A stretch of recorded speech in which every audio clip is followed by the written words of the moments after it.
Olá, boa noite a todas e todos. Estamos aí mais um momento de tentar contribuir para o debate aqui no nosso município, né? Hoje nós temos aí dois convidados, uma convidada e um convidado, que tem muito a contribuir para o debate nesses momentos, ou nesse momento de crise, e que vão estar fazendo esse bate-papo conosco. Nós vamos receber hoje a companheira Maria Flor, né, dirigente da Rede Sustentabilidade aqui no município de Bauru, e vamos receber o nosso presidente estadual do PT, o companheiro Luiz Marinho, né? O desafio é a gente pensar um pouquinho do que poderia ser diferente nesses momentos de crise para amenizar um pouco dos efeitos econômicos e de saúde, né, dessa contaminação em massa que está ocorrendo agora para o interior do coronavírus. Então, acredito que esse é o desafio que está dado para a gente tentar contribuir um pouquinho com o que a gente pensa do que poderia ser uma cidade melhor, né? Então, fica aqui o convite para todas e todos que estão nos acompanhando curtirem a nossa página, poder interagir conosco, né? Esse ano vai ser muito diferente e nós precisamos realmente que todos interajam através dessas ferramentas digitais, que são elas que vão fazer a gente chegar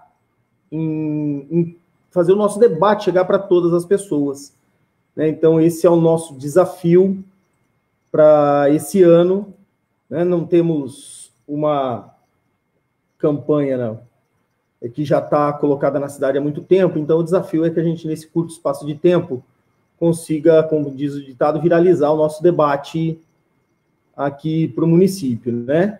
Então, nós já temos aí algumas pessoas acompanhando, nós fizemos um cronograma de esperar pelo menos uns 5 ou 7 minutinhos para a gente poder entrar, né? Para dar tempo das pessoas chegando e colaborando com a gente, tanto para aumentar o nosso alcance, como colaborando em perguntas, né? Colaborando da forma como a gente vai construir, inclusive, o nosso programa de governo, né? Muitos colegas perguntam sobre o programa de governo, e aí aqui fica algumas coisas que nós estamos construindo e pensando acerca disso, né? Na nossa avaliação, qualquer projeto construído em cima exclusivamente de um personalismo, ele não acumula e não avança para um debate de construção de todos e todas. Então, nosso plano de governo, nós estamos dividindo, estamos setorizando esse debate em tanto para todas as secretarias, quanto questões que a gente acha importante, como políticas afirmativas, né, ciência e tecnologia. Então, essa setorização, a gente está buscando companheiros e companheiras que possam contribuir para a gente pensar um programa de governo coletivo, né, e para além de coletivo, que tenha real representatividade dos anseios da população da nossa cidade, né? Então, fica aqui o convite para quem tiver interesse de construir a várias mãos esse projeto, de participar isso conosco, tá? Então, reforçando, convidar aí os colegas para estarem participando desse momento com a gente. Hoje é um momento muito importante, vamos estar recebendo, como eu disse, o companheiro Luiz Marinho, né, presidente estadual do PT, foi prefeito de São Bernardo do Campo, né, ministro do governo Lula, ministro do Trabalho, da Previdência. Então, um companheiro que tem muito acúmulo para contribuir nesse debate, né? E aí, deixa eu ver como nós estamos aqui, né? Estamos 5 minutinhos no ar. Opa, aí, está chegando o nosso companheiro Marinho. Boa noite, Marinho, tudo bem? Boa noite, Jorge. É um imenso prazer estar com você, cumprimentar os internautas. Você estava falando de construção do programa de governo. Em 2008, Eu estava ministro da Previdência, e aí no mês de 4, 5 de junho eu deixei o Ministério da Previdência, contra a vontade do presidente Lula, queria que eu continuasse, falou, estava muito satisfeito com o meu trabalho, e ele tinha uma inquietação, uma dúvida, se a gente podia ganhar a eleição em São Bernardo. Eu tinha 3% de intenção de voto em junho de 2008. E eu disse, presidente, o pessoal me chama, vamos lá, pesquisa é uma fotografia do momento, você tem que mudar a fotografia, então se hoje você está de cabeludo, você corta o cabelo, amanhã é outra fotografia, e assim é pesquisa. Pesquisa é a fotografia daquele dia que você pode ir transformando. O que interessa é a foto do dia da eleição. Nesse caso, esse ano, a foto do dia 15 de novembro, até porque a eleição foi de 4 para 15 de novembro, aí dentro desse processo de pandemia. E nós fizemos, Jorge, um processo de debate muito interessante, desde a concepção do programa de governo, você estava falando do programa de governo, e depois ele foi, né, de forma perene durante o nosso mandato, que foi a participação do nosso povo. Nós pegamos a cidade e dividimos em 20 territórios, e nesses territórios a gente fez plenárias todos os anos, fizemos os plenários para elaborar o programa de governo, e nós fizemos o que chamou Essa Mudança Inclui Você. Opa. Então, esse era o debate seguinte, o que você acha que nós temos que mudar? E discutimos em todos os aspectos, a cultura, a educação, o esporte, o emprego, as vias públicas, a educação, a saúde, e a saúde era o principal problema da nossa cidade. Nós fizemos um amplo debate, segurança pública, enfim, todos os debates, era livre, o pessoal, enfim, e nós fomos trabalhando a partir do programa de governo, ganhamos eleições, transformamos ele em plano de governo para as ações cotidianas, mas um processo de escuta muito amplo. Aliás, Deus deu uma boca para nós e 2 ouvidos, que é para a gente mais ouvir que, né? Então, a gente propôs e fizemos um planejamento de forma participativa, foi uma evolução do modo petista de governar, que era ancorado na experiência do Olívio Dutra em Porto Alegre, do Gilson Menezes, do Felipe, dos companheiros de Diadema, do Celso Daniel, saudoso Celso Daniel em Santo André, do Patrus Ananias em BH, do Edmilson, que foi prefeito de Belém, que hoje está no PSOL. Enfim, a experiência desses companheiros todos, nós aqui procuramos condensar e observar. O orçamento participativo ele é suficiente?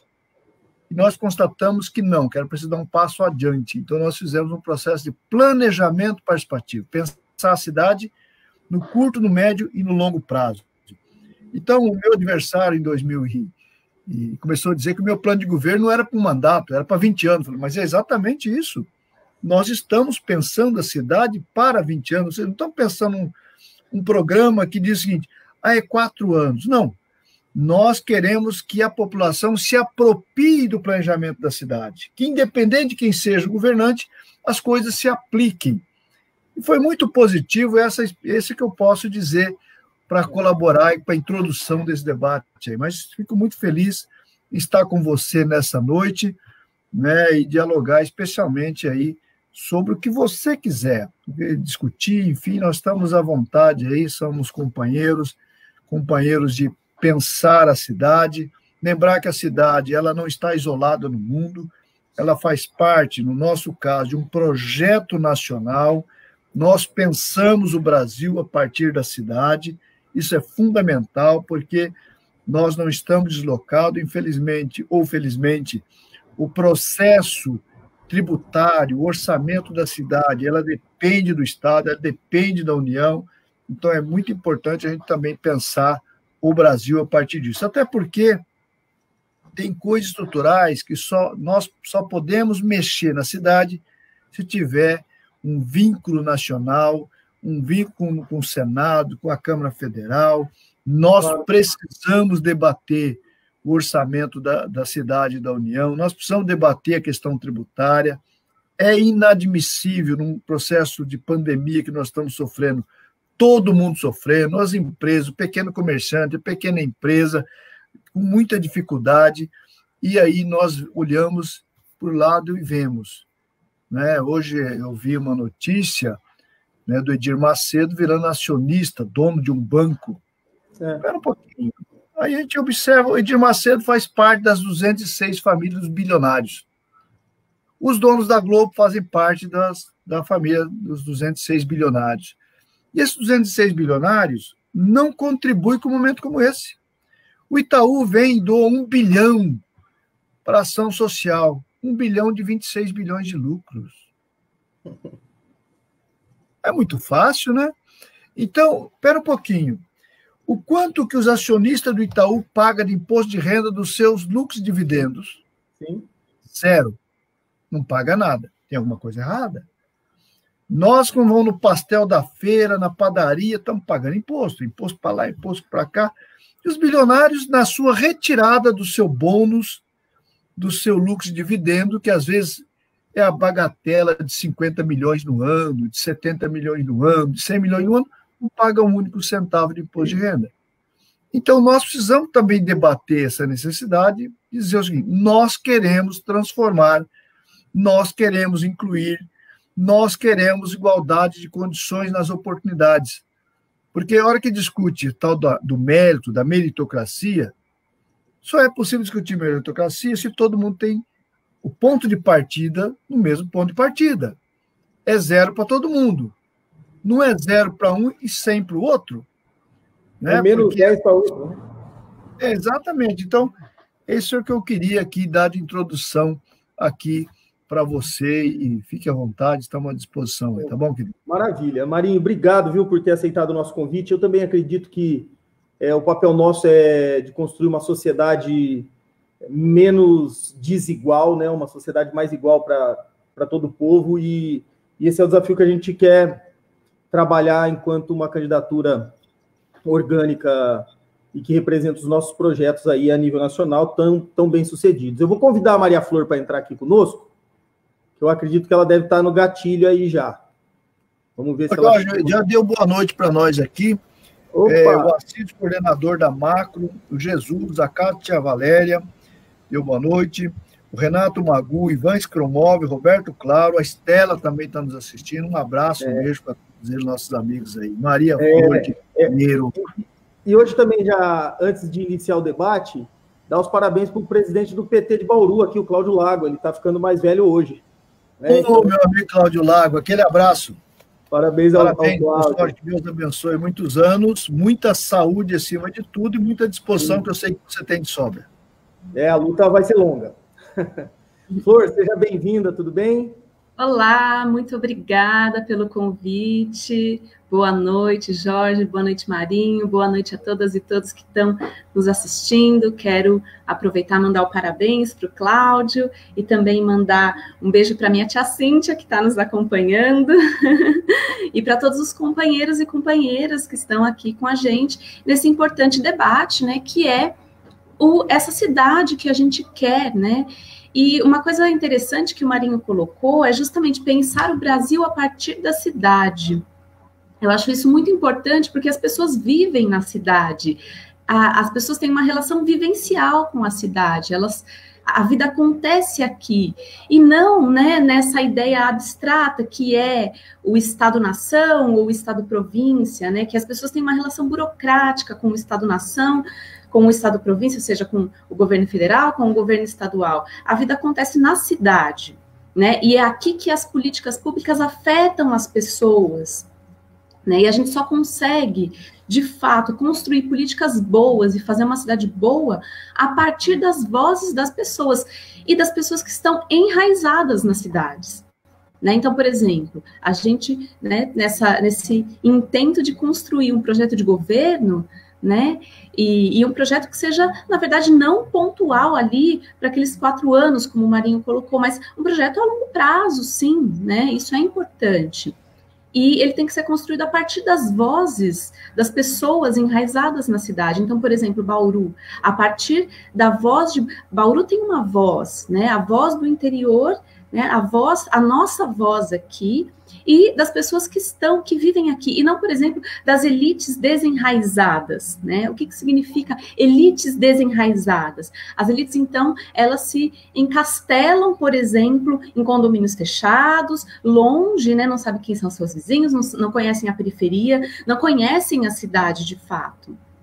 E não tem esse amor pela cidade. Quem é enraizado, quem ama a cidade, por exemplo, preserva o meio ambiente, é preocupado, por exemplo, em não desmatar a mata ciliar, como aconteceu em Bauru, né, em que condomínios foram construídos desmatando a mata ciliar ao longo do rio Batalha e causando uma crise, né, da água na cidade. Quer dizer, isso demonstra a falta de enraizamento na própria cidade. Né? Então, eu acho que esse intuito, né, da gente fazer essa coletividade, né, de dar voz a várias pessoas, de construir esse projeto, é importante justamente por conta disso. Né? As pessoas precisam ter voz, e a voz precisa atingir, né, as políticas, precisam ser feitas, então, para quem é enraizado na cidade. Então, quero agradecer novamente o convite, dizer que é um prazer estar aqui discutindo com vocês. Maravilha, obrigado, Flor, obrigado, Marinho. Marinho, eu acredito que nós podemos começar. Nós vivemos um momento muito difícil, que é esse momento de pandemia, né? Infelizmente, com o boicote do governo federal a todas as medidas apontadas pela ciência como necessárias para conter, né, o avanço do vírus, o avanço do contágio, esse boicote dele, obviamente, que dificulta muito o trabalho de todos os agentes públicos que estão preocupados com o controle dessa pandemia. E diante disso, nós vemos nas nossas cidades, aqui, vamos pensar no nosso estado de São Paulo, nós vemos as nossas cidades com as mais diversas políticas, tentando implementar as mais diversas políticas. Nós temos um exemplo muito bom, eu assisti esses dias um bate-papo seu com o Fioro, né? E o Fioro apontando muita coisa que poderia ser diferente nos municípios, caso o governo federal tivesse uma centralidade nas ações de saúde, né, nas ações sanitárias. E nós temos um exemplo muito bom, por exemplo, do Edinho, aqui em Araraquara, próximo a nós, que é uma das cidades com menor número de contágios e com a curva mais baixa do estado de São Paulo. Especificamente em Bauru, Marinho, nós não tivemos aqui. As UPAs acabam ainda sendo, né, dos nossos governos Lula e Dilma, acabam sendo a porta de entrada e foi o que recebeu a maioria das pessoas até o momento. E nós não tivemos uma política municipal de tentar sequer mapear esse cenário. Né, os servidores hoje estão sendo obrigados a voltar a trabalhar, mesmo os que não têm necessidade. Por exemplo, funcionário de biblioteca que está fechada, né? Foi editado um decreto onde o prefeito, caso essas pessoas não trabalhem, vão ter banco de horas negativo. Então, você veja que maluco, que loucura. E aí nós tivemos uma reabertura completamente desordenada, então nós não tivemos um planejamento municipal. Né? E aí, nesse momento, se pergunta, poxa, mas o que o município podia fazer? Né? Tenho eu na minha cabeça um bocado de coisas que não foram feitas. O que você avalia que poderia avançar para uma política mais responsável nessa questão da saúde nos municípios? Olha, Jorge, eu diria o seguinte: o Brasil está fazendo tudo errado. Aliás, a Organização Mundial da Saúde disse hoje que o Brasil está fazendo uma colaboração extraordinária para amplificar a quantidade de contaminados e de mortes. Olha só, o Brasil está fazendo tudo errado. Se você olha para a Argentina, para o Uruguai, Paraguai, para falar dos países próximos nossos, das nossas divisas, nossos amigos aqui, né, os nossos irmãos. Eles adotaram uma postura de jogar pesado contra o Covid.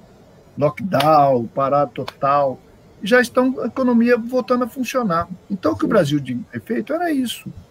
Jogar pesado para segurar a curva, para mais rapidamente a economia voltar a funcionar. Ficou nessa dicotomia falsa, nessa polêmica falsa, nessa idiotice do Bolsonaro, dizer que defendia o trabalho. Bom, quem defende mais o trabalho que nós, pelo amor de Deus? Que conversa é essa?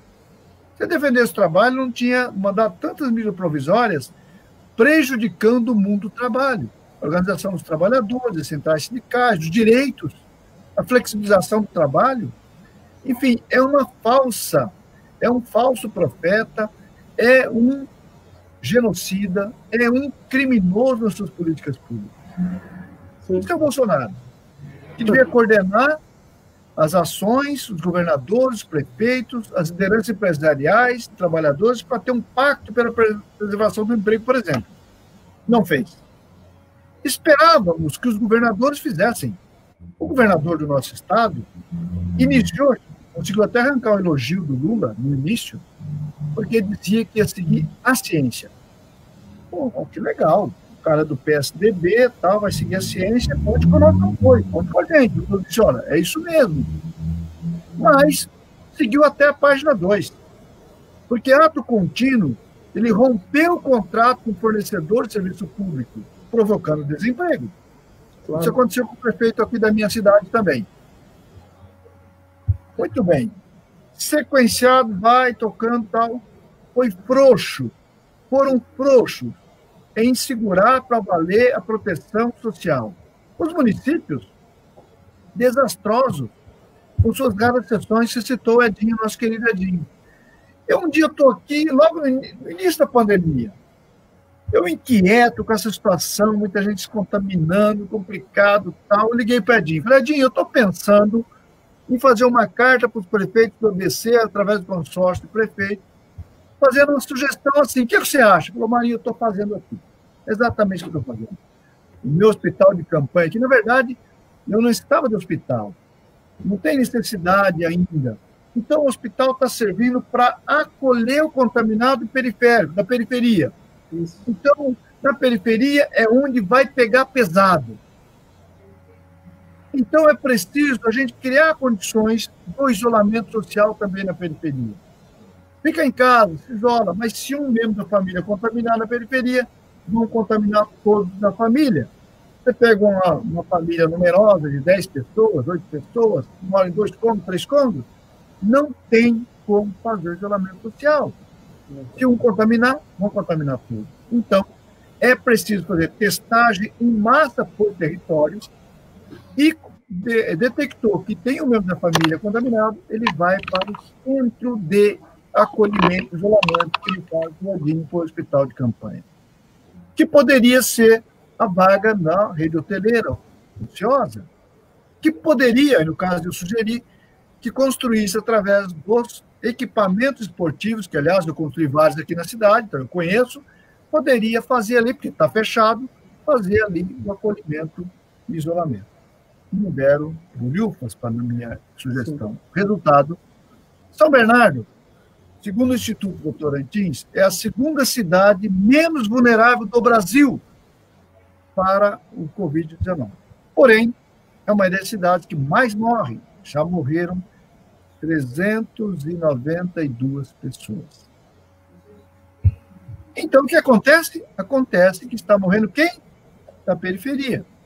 Hoje mesmo, ontem mesmo, um pré-candidato nosso faleceu a sua mãe e tinha falecido a sua irmã há 20 dias atrás por Covid. Vários bairros você tem notícia do pai e filho, pai e filha, mãe e filha que morreram porque contaminou-se a família inteira. Ou seja, falta governo, falta prefeito, falta gestão, falta sensibilidade. Sensibilidade essa que nós mostramos nos nossos governos. Os governos de esquerda têm uma visão que governar é a arte de agradar e desagradar todos os dias. E, portanto, a inversão de prioridade para agradar quem precisa e desagradar o oportunista, a elite, que são aves de rapina, os banqueiros. Enfim, é preciso pensar nessa inversão de prioridade. Então, quando a gente olha para a pandemia, nós estamos fazendo tudo errado. O governador Dória é um irresponsável como gestor em pensar a cidade e pensar o estado de São Paulo no processo de enfrentamento do Covid.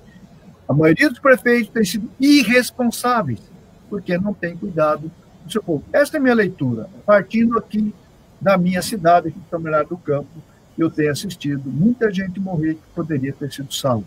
E olha, E a cidade é a segunda menos vulnerável pelas ações do meu governo, de 8 anos, que restaurou toda a saúde, que fez reconstruiu toda a rede UBS, que construiu um baita de um hospital, que deixou outro hospital em construção, que era para ter sido entregue o ano passado, o atual prefeito entregou só agora em 60 dias, por conta do Covid, não teria entregado, pelas ações de combate à enchente, vale de risco, enfim. O conjunto da infraestrutura da cidade levou ela a ser classificada como a segunda cidade menos vulnerável, porém, uma das cidades que mais morre gente pela ausência de políticas atuais, políticas públicas. Sim. Então, essa é a minha leitura aí do processo. Infelizmente, você pega o governo Lula, Dilma, nós entregamos 18 novas universidades públicas, 173 novos campos universitários, 360 institutos federais, 36 milhões de famílias sair da miséria, da pobreza. Uhum. Os mais médicos, 11 mil médicos urbanos. Dos leitos SUS, 60% dos leitos SUS foram feitos no governo da Dilma. Dos 22 mil leitos de UTI, 11 mil foi feito no governo Lula Dilma. Enfim, esse é o legado. Sexta maior economia do mundo. E o Bolsonaro está nos entregando o país que talvez ultrapasse os Estados Unidos e lidere, em primeiro lugar, de contaminar. Já estamos ultrapassando 1,5 milhão de contaminados, já estamos ultrapassando 61 mil pessoas mortas no Brasil. Talvez a gente alcance e ultrapasse os Estados Unidos. Uma vergonha internacional. E você vê que a preocupação, né, Marinha, até para eu poder passar aqui para as impressões da Flor, a preocupação é o seguinte, você vê, a doença começou a interiorizar agora, então agora, né, há uns 15 dias ela começou a interiorizar. Bauru, por exemplo, aí quem paga são os trabalhadores e trabalhadoras, que são obrigados com essas reaberturas, a cumprir suas jornadas de trabalho. A cidade reduz o número de ônibus no transporte coletivo, reduz o horário e os trabalhadores são obrigados a se locomover empinhocado, né, nesses ônibus com muita gente. Então, naturalmente, que foi o que você estava dizendo, esse trabalhador mais exposto ao Covid, quando volta para casa e vive em 3 cômodos com 5, 6, 7, 8 pessoas, isso se alastra como um rastilho de pólvora. Né? Jorge, eu tenho, assim, de forma irônica, a falar dessa situação. Aparentemente, o pessoal quer proteger o ônibus, né? Aqui na cidade, assim, reduziram a quantidade de ônibus circulantes. O governador reduziu a quantidade de vagões do metrô e do trem. Aí eu perguntava assim, mas escuta, quer proteger quem? As pessoas ou os veículos? Vagão do trem, vagão do metrô, o ônibus fica na garagem. Porque era preciso restringir a quantidade de pessoas nos veículos para proteger as pessoas. Então é muito irônico esse troço. É uma irresponsabilidade, um ato criminoso. Criminoso. Nós queria, se você permite, cumprimentar o Cláudio Lago mais uma vez. Ele mandou mensagem parabenizando pelo debate. Né? Então, queria, meu amigo Cláudio Lago, parabéns pelo seu aniversário, um abraço. O Roberto, claro, que é do Sinergia, ele mandou um agradecimento a mim pelo que eu fiz pelos universitários, como ministro, enfim, da Previdência do Trabalho, e atualizar os dados de hoje do Covid, Jorge. 1.264 pessoas mortas nas últimas 24 horas no Brasil. 63.254 mortos. 1.534.341 infectados, dado que acabou de ser divulgado. O Rai mandou aqui, obrigado, Rai, sempre me informando aqui, me atualizando os dados aí, compartilhar com os amigos aí. E aí, como eu estava falando aqui da questão do ônibus, né? A semana passada, Flor, nós fizemos o debate da cultura. E aí nós temos aqui um fundo de cultura, Marinho, tem um dinheiro reservado, e os artistas estavam reivindicando esse recurso para um auxílio, né? E aí o secretário disse que parte desse recurso tem que ser para, inclusive, manutenção do prédio pós-pandemia, né? Então aí a Flor participou acompanhou esse debate nosso. Parece que a questão não é cuidar do cimento e não de gente, né, Flor? Não, exatamente. É uma preocupação, né? Sempre fica essa preocupação, não, mas e a economia, né? Sendo que o direito fundamental é o direito à vida, né? Que, na verdade, é sempre violado em detrimento da economia. Vocês estavam falando, né, como está exponencial, né, a contaminação, as infecções por Covid, e aí eu queria relembrar da intensa, na verdade, subnotificação. O Brasil é um dos países que menos testa no mundo, né? Se a gente for ver a proporção de teste pela população, é ínfima. Então, é bem possível que a gente já tenha passado os Estados Unidos, como o Marinho está colocando, né? Se a gente for ver as leituras, né, que as pesquisas estão dizendo, elas apontam 10 vezes mais casos, 14 vezes mais casos, por exemplo. Então, quer dizer, a gente tem aí uma situação gravíssima que fica sempre escondida na subnotificação, sem contar o crime, né, que o governo federal começou aí, né, a cometer, tentando esconder os dados. Quer dizer, a gente não tem dados oficiais. Quem está fornecendo esses dados é um consórcio da imprensa. Olha a nossa situação, a que ponto chegou. A imprensa se organizou para fornecer esses dados. Isso é gravíssimo, porque se a gente não tem dados, se a gente não tem uma leitura, né, dos dados, a gente não tem nenhum desenho de como resolver essa situação.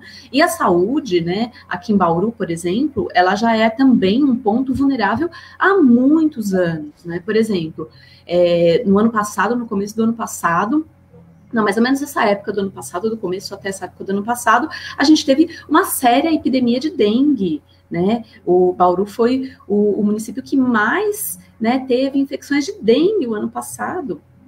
Então, você vê que já o problema da saúde, ele é um problema estrutural em Bauru. A gente tem 2 grandes hospitais eternamente em reforma, num momento que a gente precisa urgentemente de leitos, né? Então, é uma situação inviável. E aí, né, a Ana Karina lembrou aqui, e Bauru está reabrindo, ficou nessa de reabrir, agora voltou a fechar, porque, né, não tem a mínima condição, as infecções estão aumentando exponencialmente, mas a Bauru tentou reabrir, né, sem um planejamento nenhum, e aí fica nessa tentativa de reabrir, e aí tem que fechar novamente, reabrir, tem que fechar novamente. Claro, né, não há uma política séria de proteção da vida das pessoas, né? E aí sim, das pessoas, e principalmente das pessoas que estão na periferia, das pessoas mais vulneráveis, das pessoas que precisam ter garantido o seu sustento, né? Porque, né, não tem meios. Né? Você vê, por exemplo, a questão do auxílio emergencial. Gente, um horror, né? O que está sendo feito. As pessoas, né, aquelas que conseguiram, né, ter o auxílio aprovado, ficaram, né, dias em filas. Gente, né, isso não tem a mínima condição, né? O auxílio vai ser prorrogado por 2 meses, fora que R$600, gente. Assim, muito menos do que o mínimo. Quer dizer, a gente vê uma situação extremamente precária, né? De genocídio mesmo, como bem apontou o Marinho, né? Um crime contra a humanidade, um crime contra todos os brasileiros. Né, e brasileiros. Uma coisa importante também que o Roberto, claro, colocou, né, que eu acho que é fundamental, e a gente não viu absolutamente nada nesse sentido, nem em Bauru, e muito menos a nível estadual e federal, é a questão, por exemplo, das agressões contra as mulheres. Aumentou exponencialmente, porque no momento em que as mulheres tiveram que ficar confinadas com homens violentos, aumentou a quantidade de casos de agressão e a quantidade de feminicídio. Isso é gravíssimo.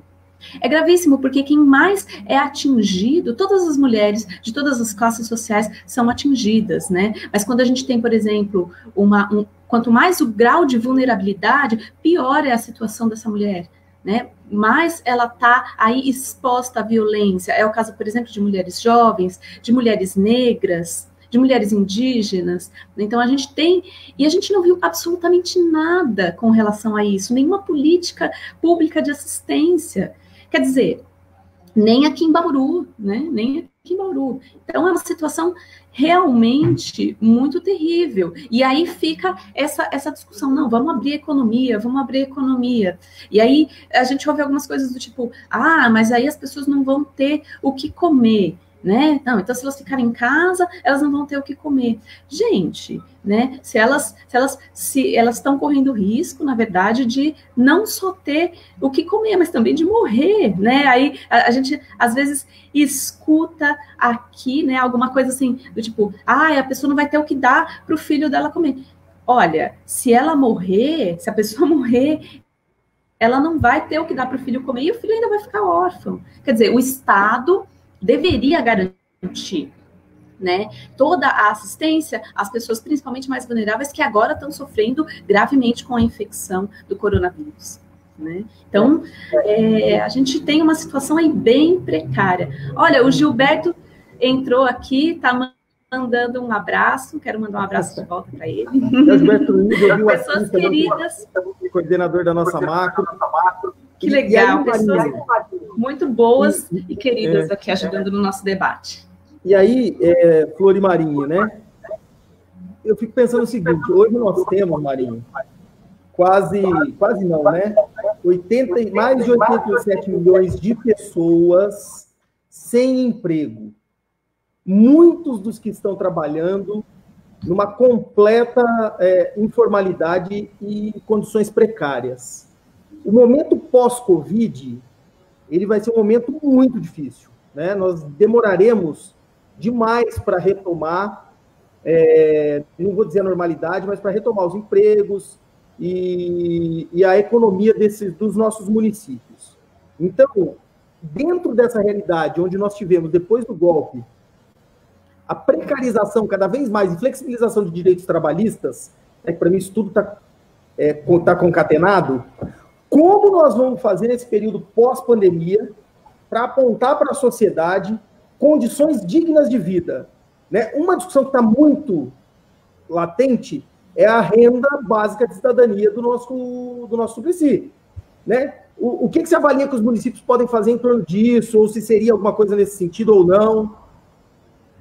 Antes disso, Jorge, eu queria dizer o seguinte, nós estamos vivendo um momento de guerra. O que você considera assim? É uma guerra contra um bicho invisível, um vírus invisível. No momento de guerra, o Estado, a União, deveria ter coragem, determinação para a proteção do seu povo. Esse é o ponto. Nós não estamos protegendo o nosso povo, porque o presidente é um irresponsável. Ele lança na aventura as pessoas que, quando a gente morrer, vai morrer, não tem problema tal. Não é a mãe dele. Mas aqui era preciso fazer como outros países fizeram, lançar a mão de crédito para as empresas, para os empregadores, se proteger o emprego, buscar uma pactuação de proteção do emprego, não demissão. Sim. A Argentina fez isso. Não demita ninguém, deixa em casa para não adoecer e não morrer, e está aqui X% para você pagar o salário das pessoas. O Estado assume para si. Ah, mas o Estado aguenta? Aguenta. Se preciso for, roda dinheiro. Ah, vai aumentar a dívida. Dívida de nós para nós. Não gera inflação. Portanto, é possível. No momento de guerra é possível. Alarga a nossa base monetária, né? Exatamente. Uma outra possibilidade é dizer o seguinte: quem são os bilionários aí? Vamos fazer um imposto emergencial para os bilionários.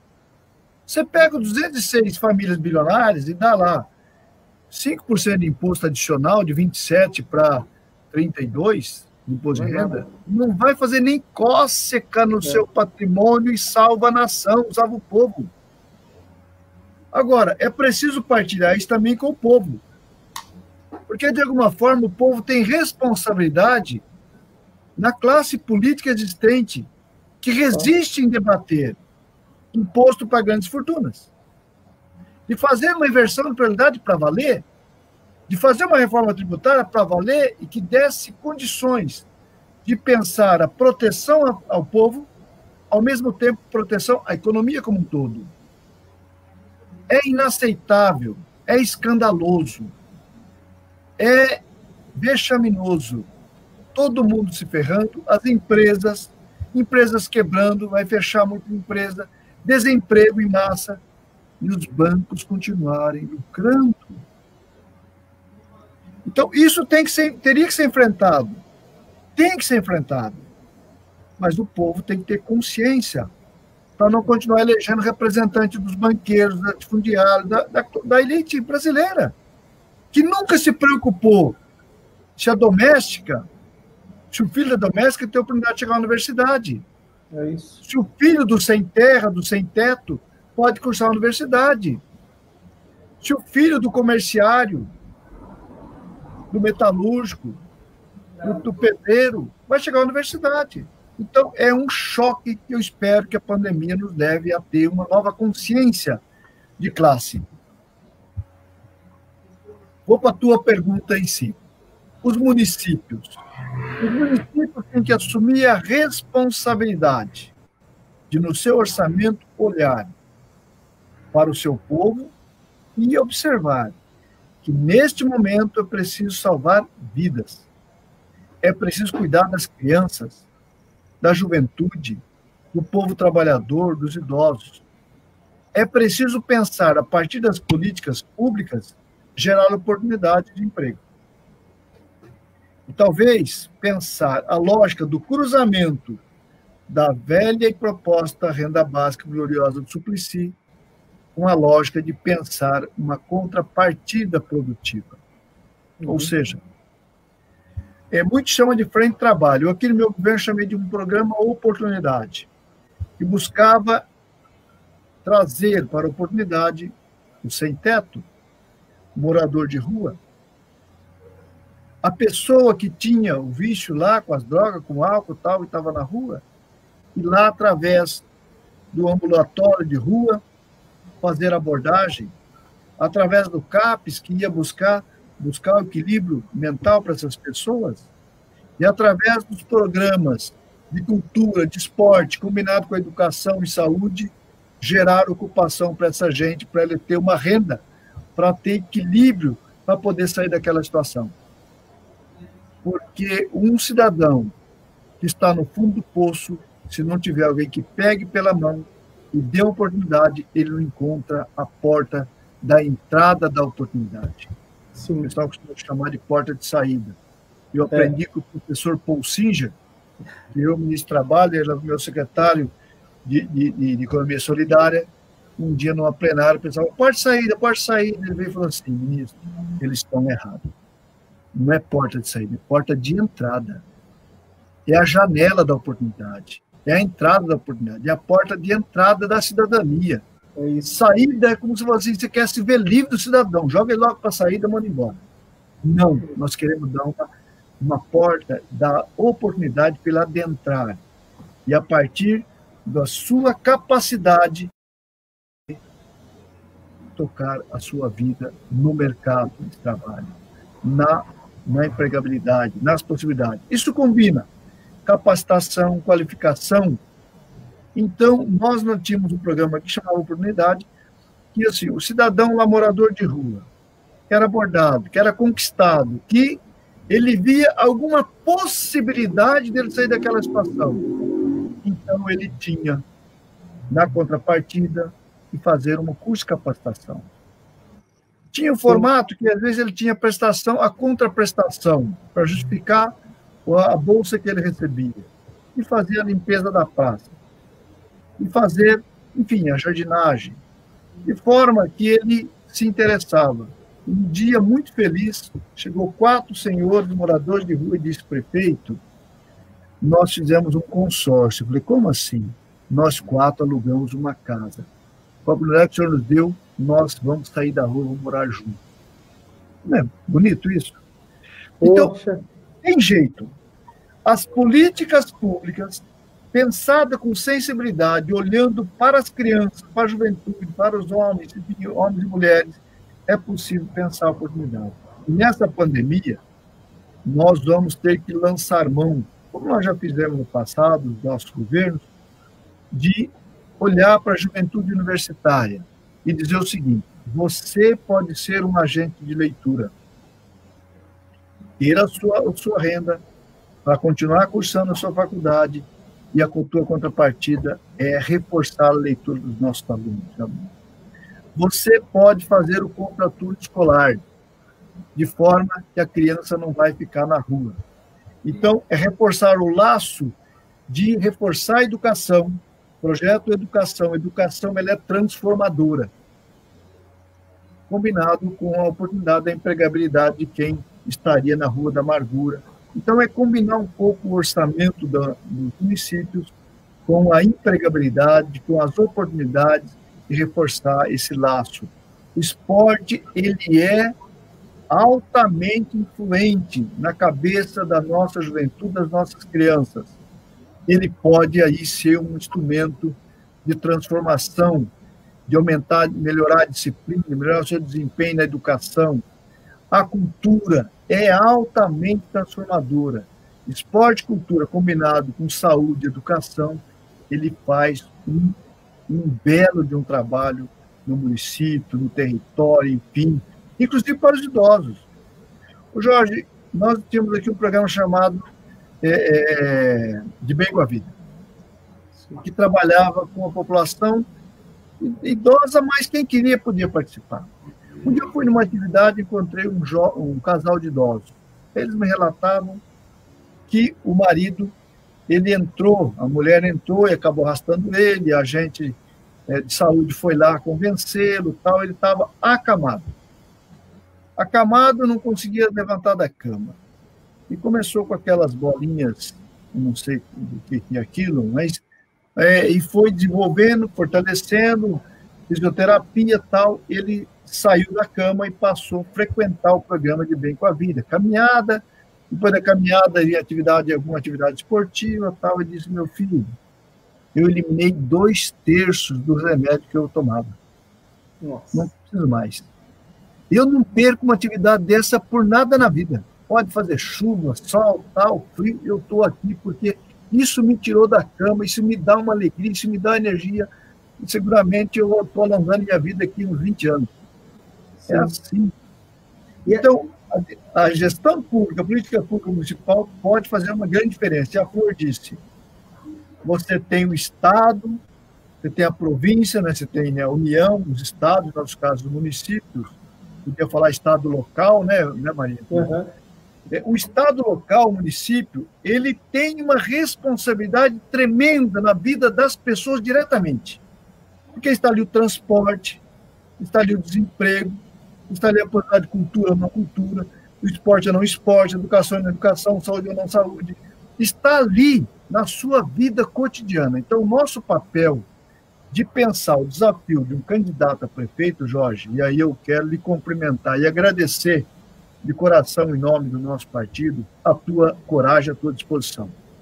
Cumprimentar e agradecer cada pré-candidato, candidato a vereador e vereadora aí da cidade de Bauru e do estado de São Paulo, pela possibilidade. E oxalá se a Maria Flor venha ser a tua vice aí para a gente fazer uma dobrada para ganhar as eleições em Bauru e fazer a grande diferença, a grande transformação aí. Eu vou adorar, viu, Maria Flor? Quem sabe eu te convoco aí, quem sabe a rede venha com a gente aí nesse processo aí, possa ser vitorioso. Estou falando demais, me corta aí se vocês acharem que eu estou exagerando. Não, na realidade, eu até queria chamar a Flor aqui, porque assim, nós temos conversado muito, Marinho, e a nossa avaliação, né, principalmente para dentro do PT, isso é bastante tranquilo e muito sólido, e o pensamento da Flor e dos companheiros da rede aqui vão muito de encontro a isso, né? Nós precisamos de um governo que cuide das pessoas, né? E eu acho que isso nós temos condições de apresentar para a população de Bauru, né? E aí, alguns colegas nos colocaram aqui, o Roberto Claro, né, falando da agricultura familiar, né? Edilene está nos parabenizando. Eu acredito, e aí a Flor podia contribuir nesse debate, até com relação à questão de meio ambiente, que pode ser uma ponta de melhorar o nosso desenvolvimento interno, a circulação de dinheiro para dentro do município, né, e qualidade de vida, obviamente, dessas. Aqui nós temos muitos assentamentos, Marinho. Um deles estava à beira de sofrer um despejo esses tempos, né, que era o Luiz Beltrame, que conseguiu teve uma suspensão da ordem de despejo. Então nós somos cercados de muitos assentamentos, né? Não é, Flor? Sim, não, exatamente, é uma questão importante, até porque a cidade, ela é pouco acessível em termos de moradia, né, para as pessoas. É uma cidade que a especulação imobiliária acontece o tempo todo, então caro, né? As pessoas, o salário de uma pessoa que trabalha na prefeitura, por exemplo, nem sempre consegue pagar um próprio aluguel da cidade. Quer dizer, as pessoas são empurradas para viver cada vez mais à margem, sem acesso à cidade, né? A questão do transporte é uma questão complicada, grave na cidade também, né? O transporte não é pensado, né, para essa vivência das pessoas, né, pensado justamente para levar os trabalhadores, trazer os trabalhadores e só, né, não é um transporte inteligente, não é um transporte que atenda as pessoas. Então, a moradia também, né, moradias que as pessoas são empurradas para as periferias e estão vivendo aí em moradias precárias, né, justamente porque não tem, né, essa acessibilidade da cidade. E a gente vai vendo, né, que acaba sendo uma segmentação. Quem consegue vivenciar, né, a cidade, ou o melhor que a cidade tem a usufruir, né, e quem não consegue. E a gente vê exatamente aquilo que a gente estava falando. A vida das pessoas é atingida, né, e as pessoas que muitas vezes são as pessoas mais enraizadas na cidade, né, não tem acesso, por exemplo, a um parque, a um espaço de lazer, a um espaço de esporte, como o Marinho estava colocando, né, a um espaço de cultura. A questão da cultura que foi discutida em outra live, né, é extremamente precária, não tem nenhum incentivo, não tem nenhuma política, né. Então a gente vê aí que são questões que vão apartando as pessoas, né, da cidade, e elas vão vivenciando cada vez mais a precarização, né? Eu acredito, né, como o Jorge colocou, a questão da renda básica é uma questão importante, é uma questão aí que está sendo cada vez mais discutida e que deve ser cada vez mais discutida. Eu acho que, de repente, seria uma possibilidade muito interessante, né? Taxação das grandes fortunas, por exemplo, e aí acabar com esse grande estímulo aos bancos. A gente vê que, por exemplo, as políticas que foram feitas aí para o coronavírus, muito dinheiro está sendo dado para os bancos, né? Quando, na verdade, poderia estar sendo investido direto. 1 trilhão e 300 milhões. Exatamente. Na primeira semana, viu? Então, quer dizer, veja, com esse dinheiro, será que não dava, gente, para ter uma renda básica? Ou pelo menos aumentar esse auxílio emergencial, que é o começo desse processo, né? Então, veja, a gente vê que a política toda não é pensada para as pessoas, né? Não é pensada para as pessoas, ela é pensada para um grupo, né, da elite que está sempre aí, que é o que eu venho falando, não é uma elite enraizada, ela é desenraizada, ela não se importa com a cidade. E a gente vê uma tendência cada vez maior, né, dos prefeitos, por exemplo, serem os grandes administradores, justamente por conta disso que eu estou falando. A relação que as pessoas têm com a cidade é uma relação vivencial, né, e é uma relação completamente, veja, quando eu digo relação vivencial, eu estou falando, elas vivem a cidade, né? Elas têm a vivência delas na cidade, com os seus vizinhos, com os seus parentes que moram na cidade. Então, a maneira delas viverem o Brasil é na cidade, né? Se a gente não começar a pensar a partir desse ponto, a gente perde essa dimensão. Então, por exemplo, quando o Jorge fala, não, a contribuição ao meio ambiente, né? E a rede, ela é muito, né? Essa é uma discussão muito importante, né? Que a gente faz na rede, e eu fico muito feliz de estar encontrando esse diálogo aqui com o PT, né, em Bauru, e o Marinho também está colocando, né, essa abertura a esse diálogo, justamente por conta disso, né.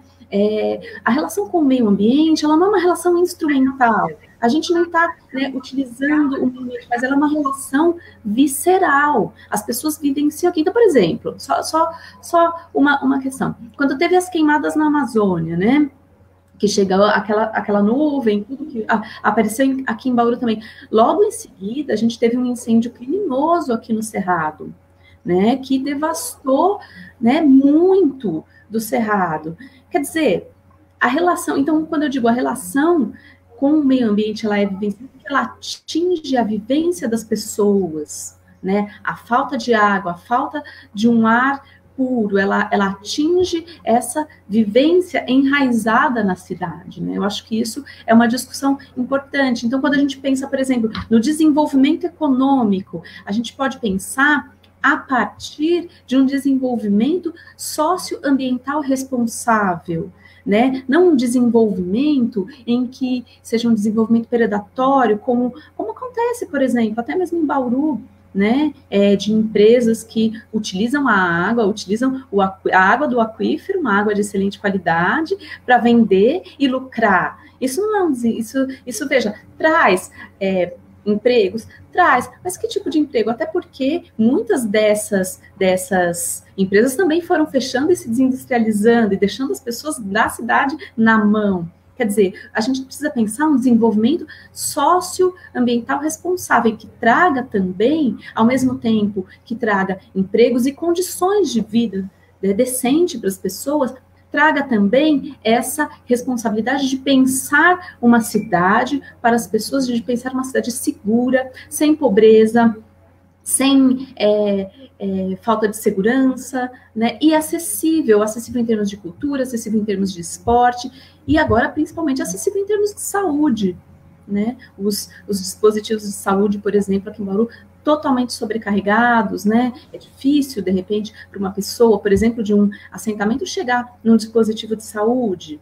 Quer dizer, isso são coisas, e ainda o transporte público escasso, né, que não serve, né, aos cidadãos. Eu acho que a gente precisa começar a pensar a partir de então, a partir desse ponto, uma economia, um desenvolvimento que sirva às pessoas, e não o contrário, né, colocar a relação das pessoas no centro.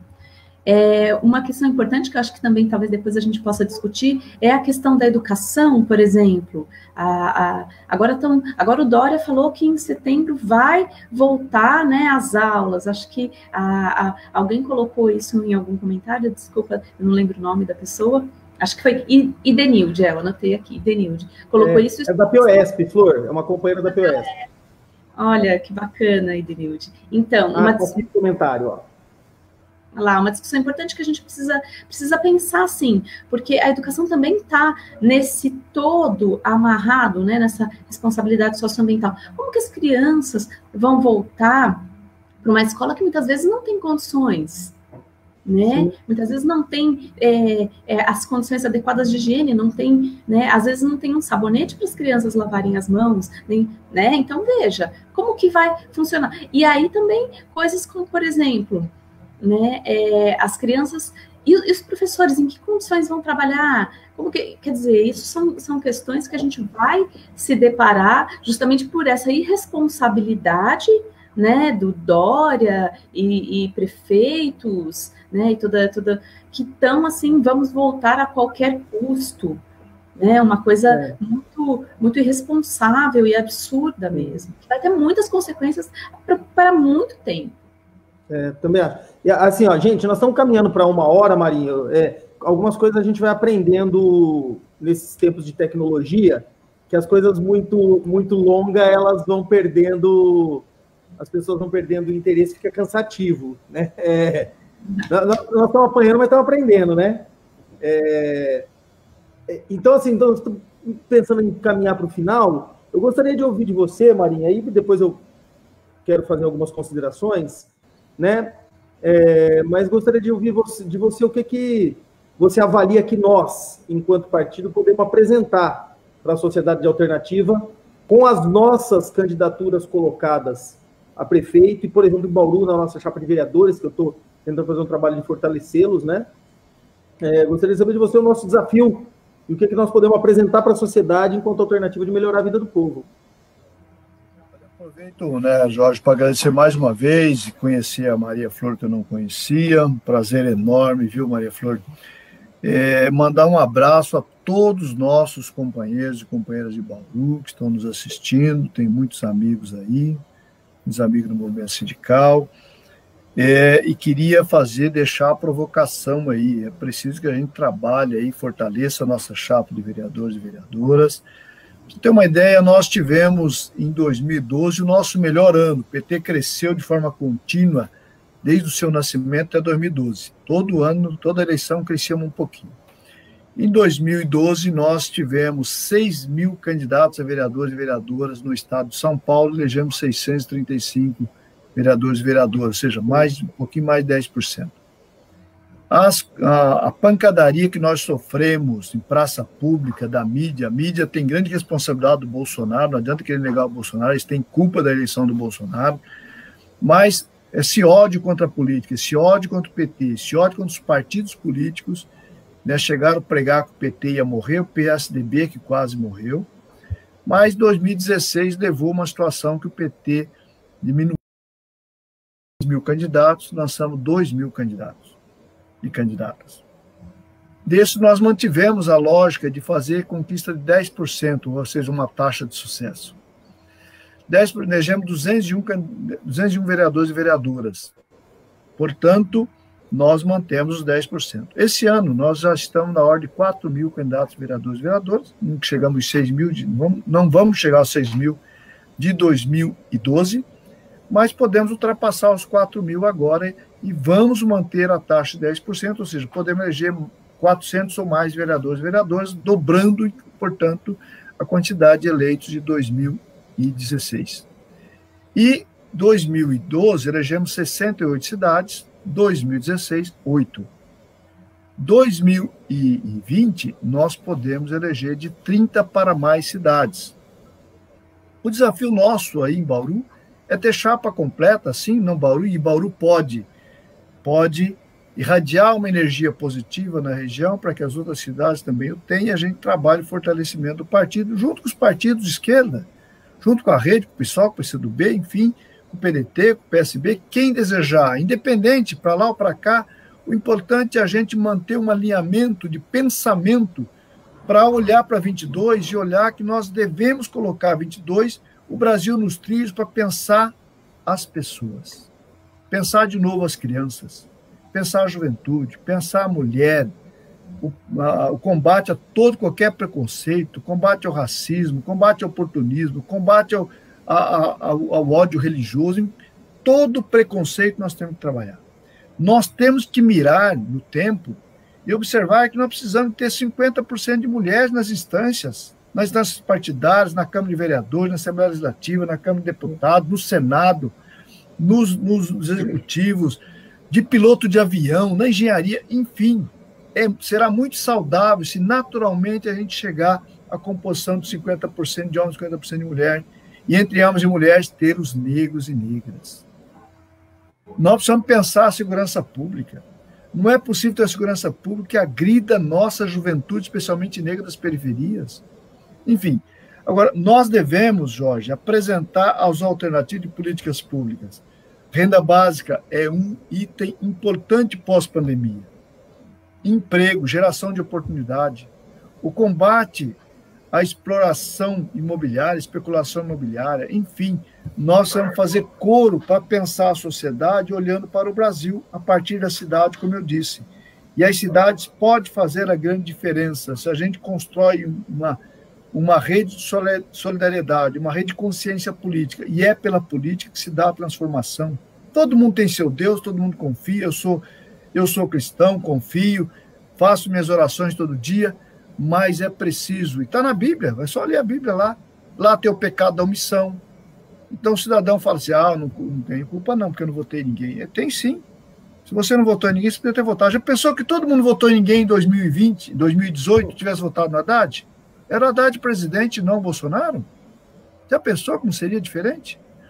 Então, é provocar que na janela que a democracia nos oferece, é o momento de escolha para que cidade que nós queremos. Se nós queremos um governo da cidade que pense nas pessoas, ou queremos um governo da mesmice. Então, em Bauru, seguramente, o PT, junto com a rede, com os partidos de esquerda, pode pensar um processo onde a gente ofereça a oportunidade para o povo de Bauru pensar governantes que pense nas crianças, na juventude, nas mulheres, no povo de Bauru, no povo trabalhador. E é pelo trabalho que nós podemos transformar. Então, essa é a minha consideração. Eu tenho um problema, Jorge, que talvez eu tenha que sair. porque eu vou ter que entrar numa reunião com o povo de Campinas, com a presidente Gleisi Hoffmann, para ajustar quem vai ser a nossa candidatura lá em Campinas. Tem lá um entreveiro lá que nós vamos ajustar no dia de hoje ainda, se Deus quiser. Então, se você me liberar e a Maria Flor me liberar, eu dou tchau a vocês, aos nossos internautas. Um agradecimento por esse papo maravilhoso, gostoso aqui que nós estamos fazendo, mas eu preciso correr para Campinas. Tranquilo, Marinho. Só para fazer Você falou que tem um entreveiro lá, mas nós quase não temos entreveiro, rapaz. Nós pegamos em águas calmas. Esse é o nosso desafio, né? Por ser um partido democrático, né, Marinho? Por exercer a democracia interna. Deixa eu só dizer que foi um prazer conversar aqui com vocês, com você, Marinho. Muito obrigada pela oportunidade da gente poder ter esse debate de tão alto nível.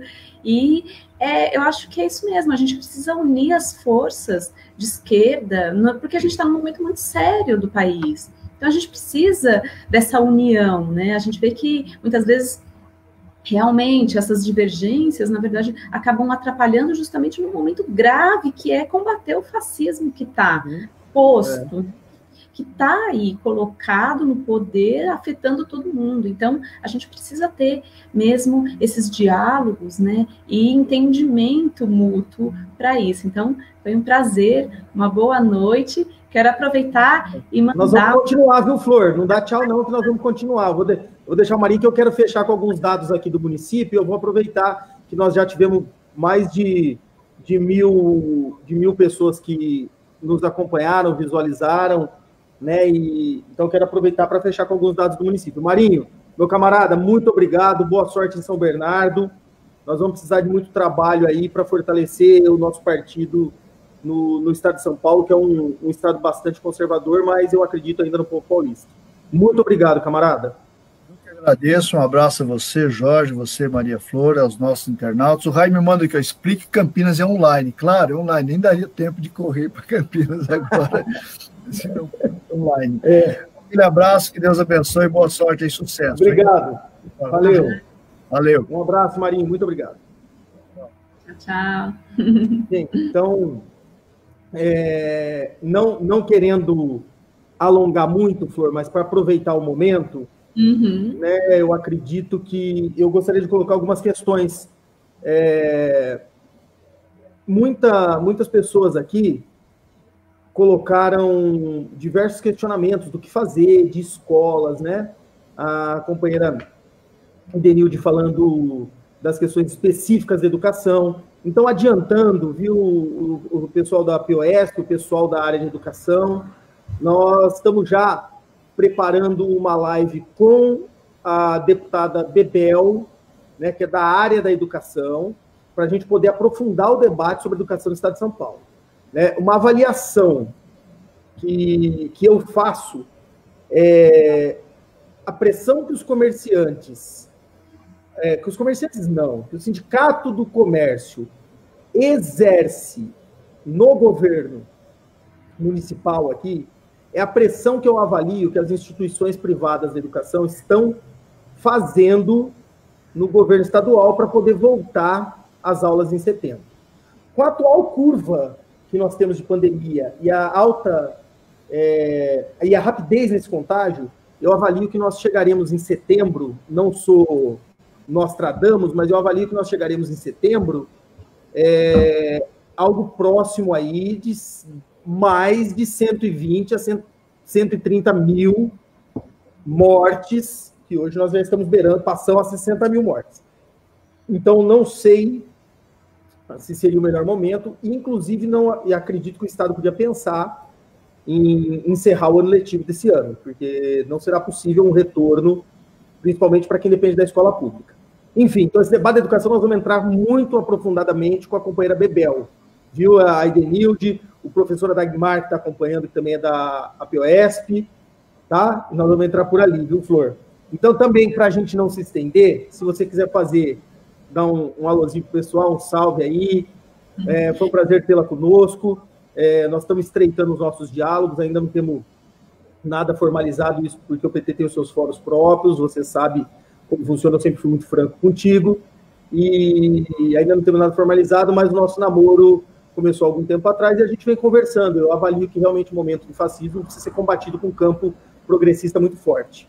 Fizemos o convite para o PDT compor esse campo conosco, né? Convidamos o PSOL, conversei com o Rock, mas acabamos que não foi possível aprofundar. Mas dá um salve para a gente, seja muito bem-vinda no nosso debate, espero que a gente possa aprofundar mais outras questões. Eu agradeço o convite, vou acompanhar a live da educação, sim, com certeza. Quero aproveitar para mandar um beijo para minha mãe, Silvia Oliveira, que está nos assistindo. Ela é enfermeira em São Paulo, trabalha no hospital em São Paulo, então ela estava aí na linha de frente do combate à Covid, né, num momento bem complicado. E que bacana que a gente pode, né, ter esse espaço, que a gente pode ter esse espaço para conversar, né? Eu acho que a rede, ela em Bauru está, né, nesse momento, né, de discussão da cidade e de discussão do nosso projeto para a cidade. A gente tem um enfoque, né, no desenvolvimento socioambiental responsável. Então, a gente se aproximou de vocês, né, justamente nesse esforço de discussão de um projeto importante, de um projeto de esquerda, de um projeto progressista para a cidade, né, e a gente fica muito feliz de poder abrir esse diálogo com você, né, a gente sempre foi bem recebidos, né, tanto pelo Jorge, quanto pelo Cláudio também, que nos recebeu muito bem, o Magu também, né, sempre nos acolheu aí nessas discussões, então a gente está muito feliz de poder estabelecer esse diálogo e de pensar a cidade a partir de outros parâmetros, né. Eu fiquei muito feliz, a gente teve várias participações, vários comentários bacanas aqui, né, gente muito querida, que eu já conheço, né, desde a campanha passada, gente que está chegando, que eu não conheço, né, mas que também contribuiu bastante com esse debate, então foi um prazer, quero desejar uma boa noite, né, para todas e todos, e estamos aí juntos, né, na construção de um projeto bacana e possível, né, para Bauru. Que legal, Flor. Muito obrigado, viu, por estar aqui conosco. Eu vou caminhar para os finalmente. Eu gostaria de fazer algumas considerações que eu acredito ser importante. Nós construímos todo esse debate colocando muito das problemáticas que nós vamos ter no próximo período, até por conta da pandemia, de como vai estar colocado para a gente como estará a cidade nesse pós-pandemia, né? Eu avalio que nós temos uma crise sanitária seríssima, vamos ter um empobrecimento da população extremamente sério, né? Hoje, atualmente, né, a média de perda de renda das pessoas já caiu em aproximadamente 25%, né? E eu avalio que tudo que a gente fala de Estado, inclusive do município de Bauru, tem que ser na perspectiva de cuidar das pessoas. As nossas políticas têm que ser para cuidar das pessoas, né? Nós temos que debater economia solidária, linhas de microcrédito, discutir a questão dos valores de IPTU, ISS e, se necessário, buscar o recurso que for para o município conseguir garantir que essas pessoas tenham um mínimo de condições de vida. E nós vamos sair desse período muito, muito debilitado enquanto sociedade, enquanto povo, né? Então, assim, eu avalio que o desafio nosso é construir isso no próximo período, e é possível. Com um governo e um plano de governo bastante sólido, pé no chão e criativo, nós podemos dar conta de ter políticas transversalizadas entre as secretarias, que a gente consiga ter desenvolvimento praticamente em todas as nossas secretarias, para fortalecer a economia interna, fazer dinheiro circular e fazer com que as pessoas consigam estar participando da economia de maneira ativa e, com isso, melhorar a vida dessas pessoas. Nós estamos tendo uma pergunta aqui da Kátia, se já fechamos aliança, alguma coisa assim. Não, a tática eleitoral é fechada na convenção oficial e não tem data ainda, provavelmente será em setembro, viu, Kátia? Então, ainda estamos conversando com quem quiser fazer parte desse projeto conosco. Então, eu acredito que esse é o nosso desafio para o próximo período, e é muito possível que nós tenhamos uma prefeitura que pense nas pessoas, e é possível, sim, ter dinheiro para organizar e aplicar essas políticas. Tá? Dizem na política, Flor, que não falta dinheiro, o que muda são as prioridades. E, naturalmente, a prioridade do nosso governo vai ser o desenvolvimento da nossa cidade através do cuidado que nós teremos com o nosso povo. Então, a nossa prioridade sendo o povo, para o povo e para a população, não vai faltar esforços e nem recursos para que a gente tire eles, ou tire nós todos dessa situação que a pandemia está nos colocando de empobrecimento. Né? Muito obrigado a todas e todos que nos acompanharam. Eu não quero me estender para não ficar uma live cansativa. Eu agradeço demais. A partir de amanhã a gente já dá um toque de como vai ser nossa semana que vem. Na terça-feira, então, adiantando, nós vamos começar, Flor, um debate, um bate-papo com os nossos candidatos a vereador, sabe? Fazer live com eles para poder fortalecer nossas candidaturas. E na terça-feira que vem, tá? Às 20 horas, nós vamos estar fazendo um debate com o professor Adagmar, da POSP. Então, fazendo um bate-papo, aí nós podemos aprofundar um pouco mais sobre educação. Ele é nosso pré-candidato a vereador aqui em Bauru.